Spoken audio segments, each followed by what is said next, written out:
पेश होने तो पहले कि पुलिस ने पकड़े थे भाई, हमें पकड़े तो नहीं, सरेंडर कर रखा है खुद ने अपनी इच्छा से। जो समाज के युवा लोग जेल में भी जाना पड़ा और मुकदमे हुए काफ़ी। जो भी राजनीतिक हैं अपना अपना कहो तो सरकार में बैठे हो या विरोध में बैठे हो, मुझे तो कहीं नहीं लगा भाई किसी ने मदद करी। नमस्कार, आप देख रहे हैं TVN न्यूज़ और आज हमारे साथ एक युवा चेहरा है व्यक्ति विशेष में जो किसी परिचय के मोहताज नहीं है, दलजीत सिसाई जी। दलजीत जी, सबसे पहले तो प्रेस क्लब टोहाना की ओर से आपका टोहाना में आया हार्दिक स्वागत है। धन्यवाद जी, आपकी पूरी प्रेस को मेरा धन्यवाद और सभी को राम राम। तो दलजीत जी, जैसे काफ़ी कार्यक्रम आपके देखते हैं, आपके गांव में भी शहर में भी जाते हैं, समाज सेवा भी जैसे आप कर रहे हैं, तो किस प्रकार आपने कब शुरुआत की और क्या कार्यक्रम आप? देखो जी, शुरुआत तो हमने 2015 से की थी। पहली बार हम हिंदू महासभा से जुड़े थे और वहाँ संगठन का प्रभार हमें सौंपा गया था और उसके थ्रू ही हमने हिंदू जागो अभियान छेड़ा था, जो तकरीबन पूरे प्रदेश में अलग अलग ज़िलों में अलग अलग गाँव में 360 से ऊपर प्रोग्राम मैंने उसके किए हैं। उसके अलावा हमने नशा मुक्ति अभियान छेड़ा था, जो आसी एरिया में काफ़ी व्यापक असर जिसका रहा था। उसके बाद जो आरक्षण का आंदोलन हुआ उसमें हमें 24 मुकदमे लगाकर जेल में डाल दिया गया। उसके बाद अब जाके 4 साल में बाहर आए हैं और आने के बाद एक ट्रस्ट का निर्माण करा है, सोशल जस्टिस फाउंडेशन का नाम था। और इस ट्रस्ट में आने के बाद ही हमारी बनाने के साथ साथ में आसी शहर में 52 दिन लगातार लंगर चलाया है। उसके बाद हमारी ट्रस्ट गौशालाओं का दौरा लगातार जारी करे हुए है। गौशाला में जो हमारी ट्रस्ट सहयोग कर पाती है हम वो भी करते हैं। उसके अलावा हम फिलहाल पौधारोपण का अभियान की शुरुआत कर रहे हैं और सबसे बड़ा हमारा अभियान है भाईचारा जोड़ो और बैर विरोध है जो उसे ख़त्म करो। और हमारे हरियाणा को हमारा वही मकसद रहा है कि जैसे हमारा हरियाणा पहले था, हम चाहते हैं कि हमारा हरियाणा अब भी वैसा ही हो। ये हमारी ट्रस्ट का फिलहाल का कार्यक्रम जारी है। तो दलजीत भाई, आप बताएं कि जैसे आप जा रहे हैं अलग अलग जगह पे, तो युवाओं का आपको कितना साथ मिलेगा? देखो, जहाँ भी मैं जा रहा हूँ वहाँ मेरे जितने भी प्यारे युवा साथी मुझे मिलते हैं, बड़े खुले दिल से स्वागत करते हैं और बड़ा प्यार देते हैं। और एक ऐसी ऊर्जा मेरे अंदर संचार होती है उनका प्यार देख के कि हाँ, मैं गलत नहीं हूँ, आज मैं सही हूँ। मेरे साथ मेरे भाइयों का इतना बड़ा प्यार और इतना बड़ा लगाव मेरे साथ है। तो दलजीत जी, एक दौर आया जैसे हम बात करें राजकुमार सैनी की या जो भी जिन्होंने जातिवाद को लेकर वो किया, उसके बाद एक भाईचारा था जो हमारे प्रदेश का, वो पूरी तरह से बिगड़ गया। आरक्षण में भी आपके ऊपर मुकदमे लगे और आपको जो है आजीवन कारावास सुनाया गया। तो किस प्रकार अब आप दोबारा कैसे हम कल्पना कर सकते हैं हमारा जो प्रदेश है फिर उसी प्रकार शांत और हरा भरा हो? देखो, हमारी सोशल जस्टिस फाउंडेशन बनाने का मकसद ही सिर्फ ये है कि हम उस भाईचारे को वापस बहाल कर सकें और उसी जदोजहद में हम लगातार भाईचारे से संपर्क साधे हुए हैं। और हमारी कोशिश ये है कि हम धरातल यानी गांव के गली से शुरुआत करके और उस भाईचारे को, जो नींव हमारी पहले थी भाईचारे की, उस नींव को वापस वहीं मजबूत करना और एक ऐसा भाईचारा बनाना ताकि आने वाला टाइम में कोई भी राजनीतिक अपने स्वार्थ के लिए हमारे भाईचारे का बलिदान ना दे पाए। तो जैसे कोई भी नेता आता है या समाज सेवी आता है, वो भाईचारा जोड़ने की बात करता है, लेकिन बाद में हम देखते हैं कि या तो राजनीति होती है या फिर वो किसी तरह से खरे नहीं उतर पाते। तो आप किस प्रकार अलग तरह की मुहिम चला रहे हैं कि जिससे लोगों को विश्वास हो कि हाँ, ये जो है उस दिशा में आगे बढ़ रहे हैं? देखो जी, स्पष्ट ही बात, ना तो मैं कोई राजनीतिक, ना मैं किसी राजनीतिक का बेटा, मैं एक नॉर्मल है साधारण किसान का बेटा हूँ। और नॉर्मल आदमी हमेशा जो कहता है वो कहते हैं मिला सच कहता है। हमने सिर्फ आज तो न्यारा समाज की भलाई तो न्यारा या भाईचारा ही भलाई तो न्यारा हमने आज तक कदे ना सोचा है, ना कदे कराया है और ना करा। रही बात राजनीति की, हम पहले शुरुआत से ही कहते हैं कि हम राजनीति से सदा ही दूर रहेंगे। हमारा राजनीति से कोई वास्ता नहीं है और हम कर रहे हैं सिर्फ भाईचारे के लिए। चाहे पहले किया और चाहे अब करें और चाहे आगे करा, हमारा मकसद हमारे भाईचारा, प्रदेश और देश की उन्नति में सहयोगी बढ़ने का है। तो दलजीत जी, आपको क्या लगता है कि जो भाईचारा है वो किस वजह से जो आज टूट रहा है, राजनीतिक वजह मानते हैं या किस? देखो, यह सारी वोट बैंक की राजनीति है।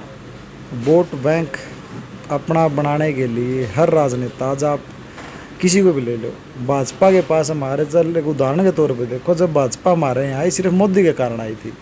आज पिछले इलेक्शन देखो विधानसभा का, भाजपा का खुद का वोट बैंक है। क्यों है? इसका कारण है कि भाजपा ने राजकुमार सैनी को ट्रांसप्लांट किया और समाज का माहौल बिगाड़ा। समाज का माहौल का कारण ही उनका वोट बैंक बढ़ गया, क्योंकि उन लोगों की वास्ताएं बढ़ने लगी। तो यही कारण रहा, समाज का माहौल भी खराब हो चुका है और राजनीतिकों को तो फायदा सरासर दिखने लग रहा है। वो राजनीति फायदे के लिए माहौल खराब करा जा रहा है, नहीं तो समस्या के लिए क्यों करा? कारण क्या था? बस हर समाज, चल जाट समाज अपनी मांग कर रहा है तो किसी की दिक्कत तो नहीं है। सारे समाज अपनी मांग कर आज तक किसी ने को नहीं करी। चाहे पूरे हिंदुस्तान का इतिहास उठा के देख लो, हर वर्ग ने, हर समाज ने अपनी मांगें उठाई है सरकार के सामने। तो वो जाट समाज ने क्या गलती कर दी? उसका विरोध क्यों? बस कोई इस बात ना सैनी ने पूछना है, भाई तेरा कारण क्या था विरोध करने का? सहयोग देना चाहिए था। तो ना, हाँ भाई हमारे गलत भाई है, हमारे भाइयों का भी सहयोग दें। खेती तो सैनी समाज भी करता है और जाट समाज हमेशा उसका योगदान दे। कद नहीं दिया, हर चीज़ में जरूरत में आपसरी में भाईचारा में काम आए हैं एक दूसरे के। तो आज इसी की समस्या आएगी थी भाई, नहीं स्त्रियों ने हरकत करनी पड़ी, 35-1 का नारा दे दिया। कारण क्या था इसका? सिर्फ ओनली कारण यही था कि जितने हो उसका लोगों ने डिवाइड करो। डिवाइड करने के बाद वह ठीक है, सैनी इनकी राजनीति करे, फलाना इनकी करे है, फिर वो भाजपा ने फायदा पहुँचावे। सैनी जब तक मैं लाख आदमी इकट्ठे कर दूँ, वोट राजनीति करी जब कट गए वोट, एक सीट भी को नहीं आई, खुद भी को नहीं जीतन पाया। कहाँ गए भाई वो लाखों आदमी? जब वो 35 बिरादरी होगा तो मैं 35 बिरादरी का नेता हूँ। ये सारा राजनीतिक फंडा, सारे वोट भाजपा की जोड़ी में गए हैं। तो ये समझने की बात है, तो सीधा सीधी दिक्कत है, आम आदमी को भी समझ में आनी चाहिए।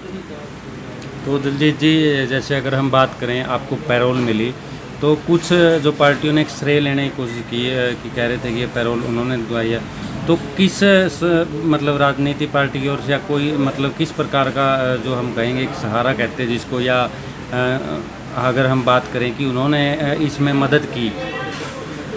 देखो मेरे भाई, देखो स्पष्ट ही बात है इसमें, आज तक जितने भी बालक जाट आरक्षण में फंसे रहे हैं उनकी ना तो कोई जाट आरक्षण संघर्ष समिति जो यशपाल मलिक के नेतृत्व में काम कर रहा है उसने किसी भी बच्चे की उसने मदद करी। दूसरी बात, जो भी राजनीतिक हैं अपना आपने कहो, चाहे सरकार में बैठे हों या विरोध में बैठे हों, मुझे तो कहीं नहीं लगा भाई किसी ने मदद करी है। क्योंकि सरकार आने के बाद तो अगर सरकार में बैठे आदमी समाज के बच्चों की मदद करते तो सभी बच्चे आज के दिन बाहर होंगे। रही बात ही मेरी किसी भी सरकार ने कोई मदद नहीं करी। पहली बार छुट्टी आया मैं तो हाई कोर्ट के आदेश पर आया था, दूसरी बार आया तो हाई कोर्ट के आदेश पर आया था, अब आया हूँ तो ये सुप्रीम कोर्ट के आदेश हैं कि बस जितने भी आदमी 1 या 2 छुट्टी ठीक ठाक काट गए हों कोरोना महामारी के अंतर्गत उन्हें रिहा किया जाए। वो उस बिना पे मुझे 42 दिन की छुट्टी पर भेजा गया था, फिर 42 दिन की फिर बद गई, 70 हफ्ते फिर बद गई। तो वो सारा काम कोर्टों से शुरू है, कमेटियों से। इसमें सरकार का कहीं इंटरफेयर नहीं है। अगर सरकार दिन दी तो शुरू वाली छुट्टी हमने दे दी थी, हमने हाईकोर्ट भाजने की क्या जरूरत थी? उसके बाद तो हाईकोर्ट 2 छुट्टी काटने के बाद मैंने दोबारा सरकार से अपील करी है छुट्टी मांगने की। मेरी मिसेज का एक्सीडेंट होया उस टाइम भी उन्होंने मारती ये कहा है कि आप बिला दलजीत भाग सकता है, बिला वापिस नहीं जाएगा। अरे जो आदमी चम्मन दन बैर काट के पिताजी ने उसे हालत में छोड़ गया जिस रोज इलाज खातर ले जाना पड़ा था, वो आदमी उस टाइम जेल में जा सके, फिर क्यों भाजेगा? दिमाग खराब हो रहा है। भाजे जब हम पहले नहीं थे, पेश होने तो पहले के पुलिस ने पकड़े थे भाई, हमें पकड़े तो नहीं, सिलेंडर कर रखा है खुद ने अपनी इच्छा से। अब ठीक है, हमारे पे जितने मुकदमे तामे तारी तफ्तीश करो, ताम तारा काम करो। कानून में विश्वास कर रखा है शुरू तक, आज भी विश्वास है कानून में। भाजन का हमारा क्या मतलब? दिलजीत जी, आरक्षण की अगर आप बात करें तो जैसे लोगों ने चंदा इकट्ठा किया, समाज के लोगों ने चंदा दिया, वहीं जो समाज के युवा लोग जेल में भी जाना पड़ा और मुकदमे हुए काफ़ी, तो उसके बाद क्या लगता है आपको इस चीज़ का फ़ायदा किन लोगों ने इन चीज़ का फ़ायदा उठाया? देखो, इसमें गिने चुने आदमियों ने फ़ायदा उठाया, क्यों समाज अपनी जगह पर पहले भी जायज़ था, आज भी जायज़ है। क्यों जब 2016 में दंगे हुए उस दौरान कम भीड़ थी धरनों पर, लेकिन दंगे हो गए। लेकिन कहीं भी देखा गया जहाँ दंगे हुए हैं वहाँ दोबारा आंदोलन खड़ा करना बहुत बड़ी बात हुआ है। लेकिन हमारे समाज के युवाओं ने, बुज़ुर्गों ने बड़े अच्छे तरीके से 2017 में आंदोलन किया। हालांकि हम तो भीतर थे, जेल के अंदर थे, लेकिन हमने एक रिपोर्ट का पता है डबल से क्या 3 गुना ज़्यादा समाज धरनों पर था। तो वो एकता थी, वो एकता सिर्फ इसलिए थी कि हमने अपने भाई बाहर निकलवाने। समाज ने खुल के चंदा भी दिया है, लेकिन उसमें कई समाज के ठेकेदार यशपाल मलिक जैसे जिन्होंने अपना सारा सौदा खराब कर दिया, उनने करे कराए काम को हमेशा तली में ले जाने का काम किया। समाज को चंदा के नाम पर ठगा गया। अब ठीक है, चंदा किस लिए लिया गया था? बच्चों को छुटाने के लिए लिया गया था, उनकी पैरवी के लिए लिया गया था, उन्हें जेल में संभालने के लिए लिया गया था। किसी भी एक बच्चे की ना तो कोई पैरवी की, ना किसी की जेल में संभाल की, ना किसी का परिवार संभाल के, तो फिर वो चंदा लिया ही क्यों था? अगर चंदा लिया था संभालने के लिए तो उन्हें यूज करना चाहिए था वहाँ पे। तो अब आपका मुख्य लक्ष्य क्या है? देखो जी, फिलहाल हमारा मुख्य लक्ष्य है ओनली जो हमारे भाईचारे में दरार है, या हमारा भाईचारा कहीं न कहीं अपने आप को हताश महसूस कर रहा है, उसमें एक नई ऊर्जा और नई जान फूंकना, और पूरे भाईचारे को और सभी बिरादरियों को साथ लेके चलना, यही हमारा मकसद है। शुक्रिया दिलजीत जी। तो ये थे हमारे साथ दिलजीत जी, इन्होंने बताया कि जो भाईचारा जोड़ने के लिए पूरे प्रदेश के अंदर उन्होंने मुहिम चलाई है, और ये मानते हैं कि वो इस प्रयास में तब तक जुटे रहेंगे जब तक वो भाईचारा जोड़ने की इस मुहिम में सफल नहीं हो जाते। ताज़ा तरीन खबरों में बने रहने के लिए देखते रहिए TVN न्यूज़।